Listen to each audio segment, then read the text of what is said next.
Magandang umaga uli sa inyong lahat. Pangalawang service na natin to this day. Kami pangatlo within the last 24 hours. Madaling araw na kami nagsidating kanina sa bahay. Kaya yung ibang mga family members namin, wala pa, plakda pa lahat. Hindi pa nakaka-recover dun sa biyahe. Nakakapagod yung linggo na ito, sobra. It's a week of mixed emotions, Nung Sunday kasi nag-birthday yung aking pinsan. Binati ko siya. Pero nagtaka ko hindi siya nag-reply, Tapos nung Monday, merong magandang balita, yung aking teacher, si Ma'am Leila de Lima, ay nakalaya na.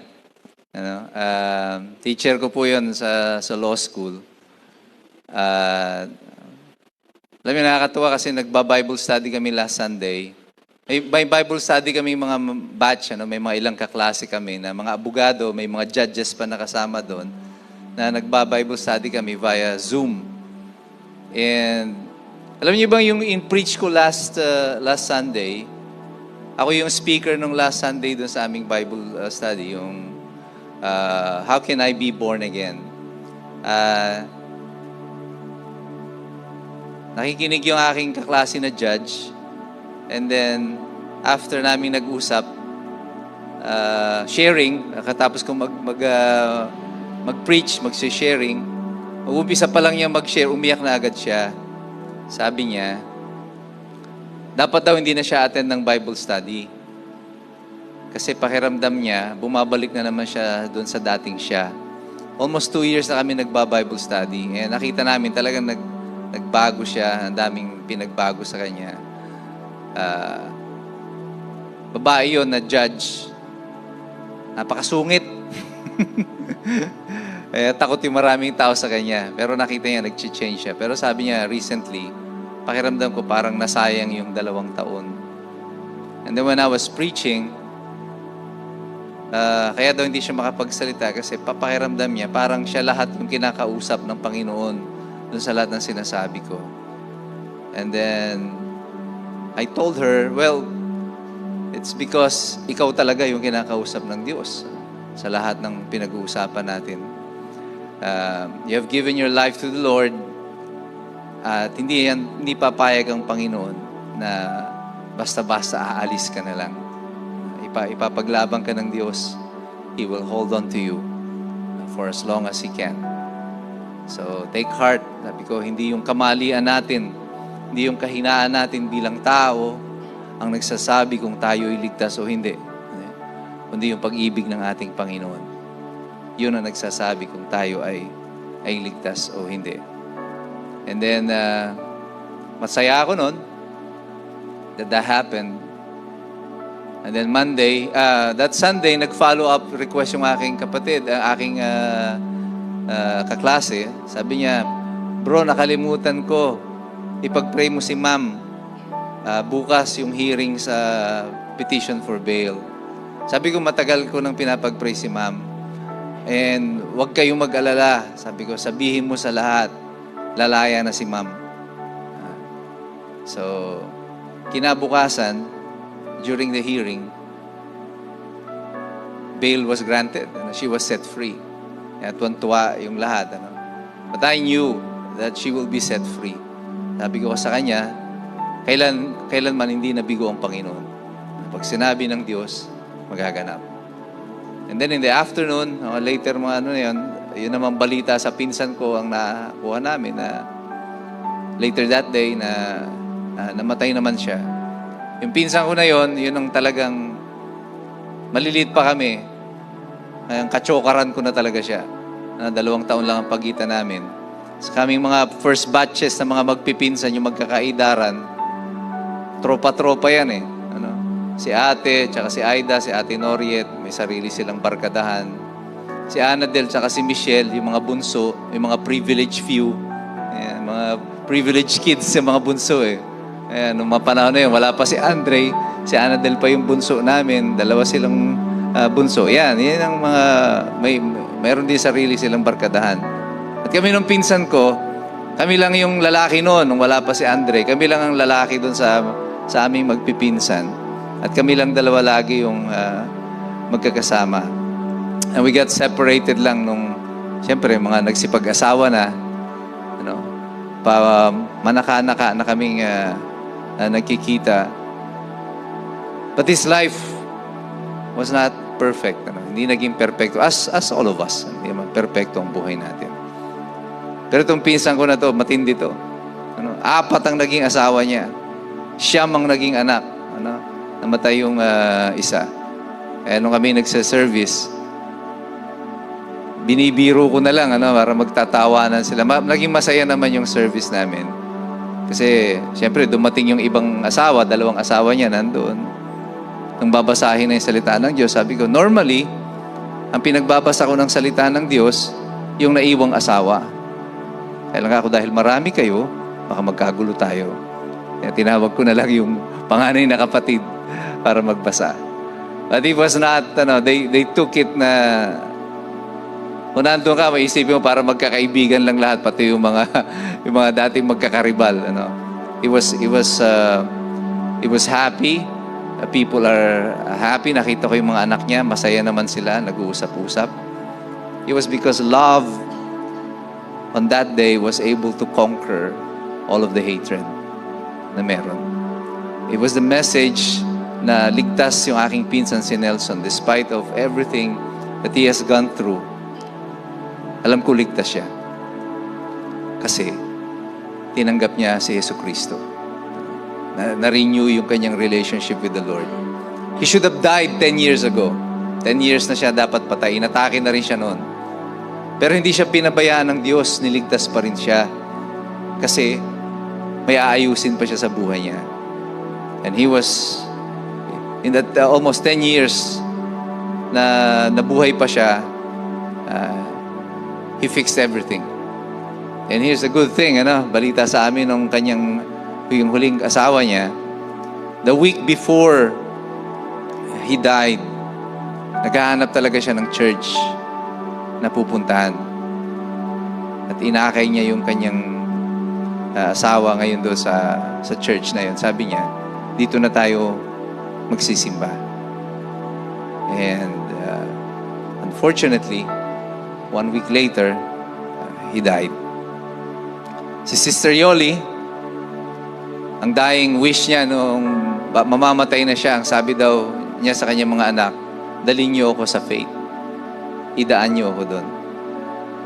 And kanina, andito yung kanyang mga anak, pinaliwanag ko sa kanila bakit gusto ni Sis Yoli. Dalhin siya dito. Hindi dahil gusto niyang makita uli yung simbahan. Hindi niya na makikita patay na siya. Her dying wish was to bring her children to church. Kasi lagi niyang sinasabi sa amin, ito ang panalangin niya. Maisama niya yung kanyang mga anak sa simbahan. Kasi siya Kristiyano na, pero hindi niya maakay yung kanyang mga anak. She couldn't do it when she was alive. She was able to do it when she died. Hanggang sa huling sandali ng buhay niya, yung mission pa rin ang importante sa kanya. Kaya sabi ko kanina kay Sister Yoli, yan ang sasabihin ng Diyos sa iyo. Job well done. You have done your part. At nandito yung mga anak niya. Lahat ng anak niya, they were here. And they were listening to the Word of God. And we're hoping, or praying, that this will be the start ng kanilang panibagong ugnayan sa ating Panginoon. That Sister Yoli's wish will not die in vain.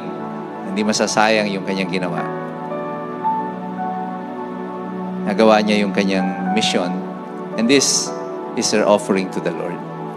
And this will be our topic today, the offering. Ano yung mga offering natin sa Diyos? But here I would like to lay a specific example on what Abraham has offered to God. Ano yung in-offer ng Panginoon. In Genesis chapter 22, verses 18 to 15, sabi dito ng Panginoon, Then the angel of the Lord called again to Abraham from heaven.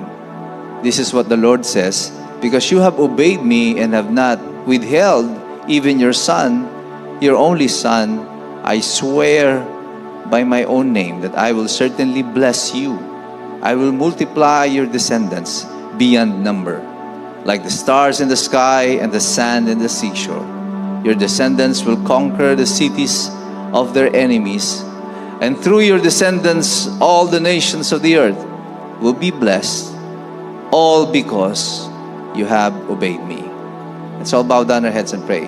Panginoong Diyos, maraming salamat sa salitang itong ibinigay mo sa amin. Nawa o Diyos, buksan mo muli ang aming puso't isipan, tunghayan namin ang katotohanang nais mong mahayag sa amin sa araw na ito. Ito, Panginoon, ang aming dalangin sa iyo, sa pangalan ni Jesus. Amen and amen. Hallelujah. Praise God.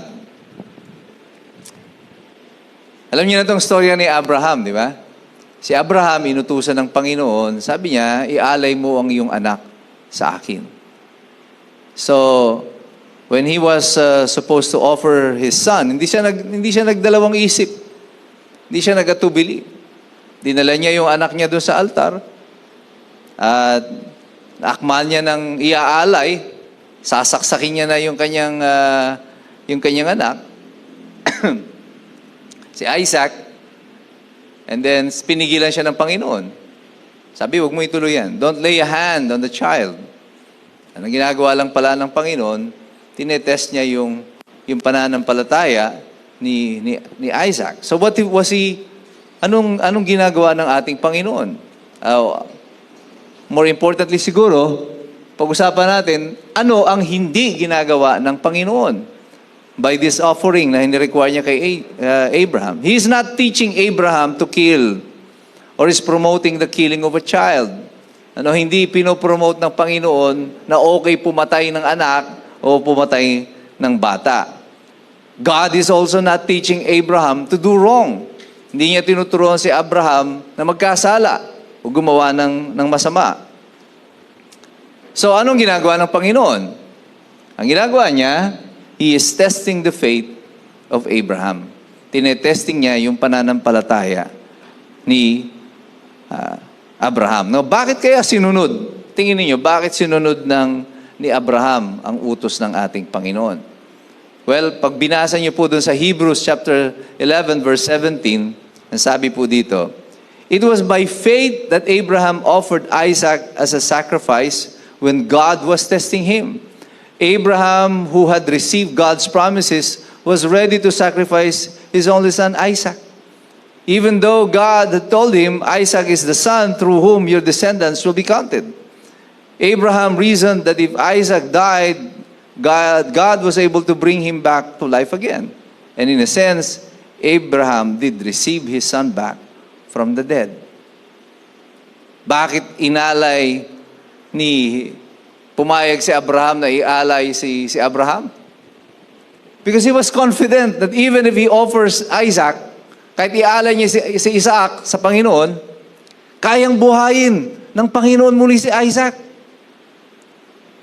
So he doesn't count yung loss niya with Isaac na pipigil sa kanya. Ang nais lang niya is makasunod. Obedience to the instruction of God was very important to him. And this is what God was testing about Abraham. His faith. Pananampalataya. Abraham, ang tagal-tagal na, di ba yung kata, Father Abraham has 7 children, di ba? Si Abraham didn't have child until he was about 100 years old. Tapos yung kanyang asawa, matanda na rin. Si Sarah, tagal-tagal nila naghihintay magkaanak. At iniisip ni Abraham, yung pangako ng Diyos sa akin na ang aking mga descendants dadami, parang hindi magaganap. Until Isaac was born. Actually, may nauna pang pinanganak. Si Ishmael. Dahil ito ay kanyang naging anak doon sa kanilang katulong. Isa sa kanilang mga slave. Dahil hindi makapag-intay si Sarah. Sige ka, asipingan mo na.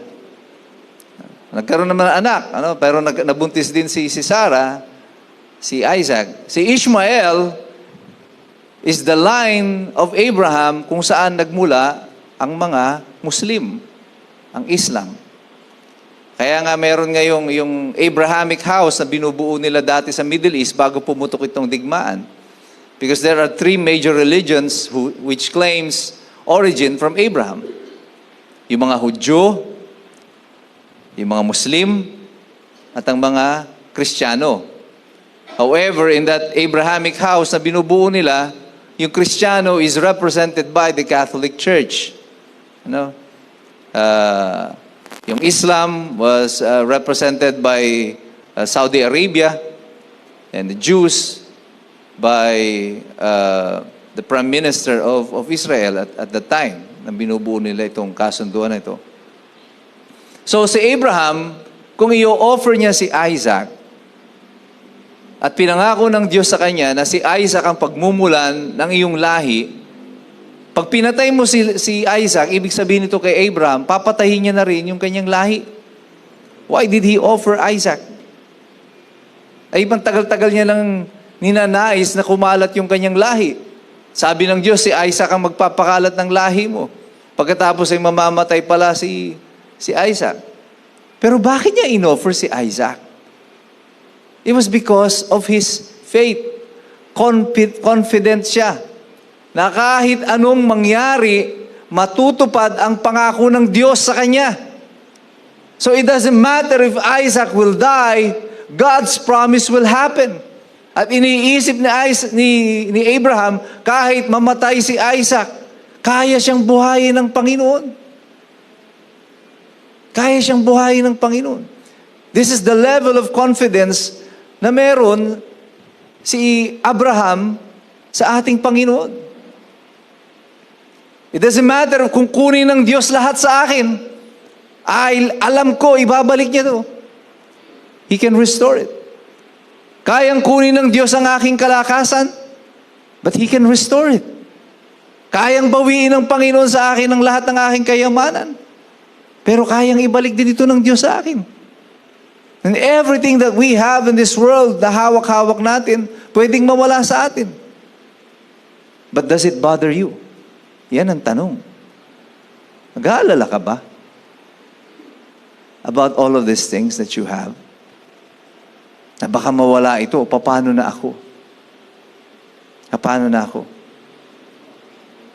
And then, kahahabol mo dito sa bagay na meron ka, eventually, you end up chasing after the thing na ibinigay ng Panginoon. At hindi na yung Panginoon ang hinahabol mo, kundi itong bagay na ibinigay niya. Alam niyo yung mga aso? Magtinuturuan nyo ng trick. Diba? Yung maghahagis ka ng bola. Anong gagawin ng aso? Kukunin.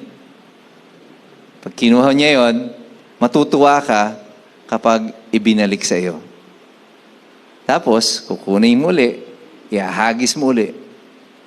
Tatakbo siya, kukunin niya uli, ibabalik uli sa iyo. Di ba natutuwa kayo? Uy, ang galing-galing ng aso ko! Tapos hinagis mo yung bato, yung bola ulit. Pa! Kinagat ng aso. Tapos itinakbo. Ay, bobo! Galit na galit ka sa aso mo. When we deprive them of something, hinabol nila, ibabalik sa'yo. Ano?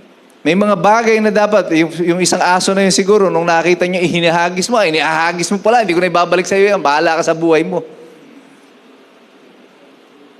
Pero yung aso, alam niya how to please his owner. Tayo kayong mga anak, do we know how to please the Father? Kapag diniprive ka ng laruan na yan, the thing that you have in your life, at inihagis iyan, and then nirecover mo, will you offer it back to God? Kaya mo kayang ibalik sa Panginoon yan? Can you bring it back to God? Nawala na sa'yo, dati mayaman ka, tapos nawalan ka ng pera, nung nagkapera ka na uli, Babalik ka pa ba sa Panginoon? Baka marami magsasabi, wag na. Nawala na nga ako ng pera dati. Kasa-serve ko sa Panginoon, ba't babalik ko pa sa Kanya? Bakit gano'n ang ating kaisipan? Because, ang importante sa atin, hindi yung Diyos na nagbigay ng kayamanan, kundi yung kayamanan na ibinigay ng Diyos. There's a difference. Malaking pagkakaiba po yun. Kapag ang tinanganan mo ay yung nagbibigay ng biyaya, hindi mauubos ang biyaya. Kasi parang gripo yan. Tumutulo pa, parang batis. Tuloy-tuloy ang daloy. Pero kung tinitingnan mo lamang ay itong daloy na ito. Pagdating yan sa dulo, padumi ng padumi. Yung tubig. Nung minsan umakyat kami sa Mount Tarak, kasama ko yung mga deaf, yan, sila Ira, at saka mga ilang kabataan dito, umakyat kami doon sa Mount Tarak. Doon sa Mount Tarak, mayroon doong tubig. Ang ganda ng, talaga makikita mo yung tubig, lumalabas doon sa bato. Nasa ilalim siya ng puno, tapos may bato, sa ilalim ng bato, mayroong parang break na gano'n. At doon makikita mo talaga, parang sa panahon ni Moses, nung biniyak yung bato, lumalabas yung tubig. At saka yung tubig na to, malamig. Ang sarap niya inumin, grabe. Pag naglublob ka, malamig sa katawan, pero eventually, pag nasanay ng katawan mo, very relaxing na siya sa katawan. And the water is very rich in mineral. Pag doon ka naligo mismo sa source, ang sarap-sarap ng pakiramdam ng tubig. Alam niyo, ngayon ako nakaranas ng tubig na gano'n. Yung pag umahon ka, ang kinis-kinis ng balat mo. Daig mo pa yung nagpabiki-belo. Nasabi ko sa inyo, nagsasayang kayo ng pera kay Biki Belo. Ang gawin nyo, humanap kayo ng batis. Maglublob kayo doon. At talaga namang kikinis yung katawan nyo. Pakiramdam ko pag hinahawakan ko yung balat ko, parang siyang balat ng sanggol. Parang baby dinosaur. Hindi, totoo po. Talagang iba ang pakiramdam mo. Pati pag ininom mo yung tubig, you know that it's very rich in mineral. Kasi ang bilis mong nabubusog. Nakuquench agad yung thirst mo. Ngayon, padalo yung batis na yan. Dahil mayroong mga nagka-camp na rin doon sa ibang mga area. Pag naligo ka downstream, minsan naligo sila Ira, yung mga pipi, dive silang ganon. Pag ahon nila, biglang nagsigawan. Nagmamadali. Akala ko kung may buhaya o sabi ko, anong meron? Alam niyo yan? May tae daw. May tumae doon sa batis. Siguro galing sa taas yun na anod. Napunta na sa baba. Ay, naalado ka na sa baba. Di ba? Sinasahod mo na ngayon. May mga dumi na. And this is similar to what life is. The further you go out of the source, the dirtier it becomes.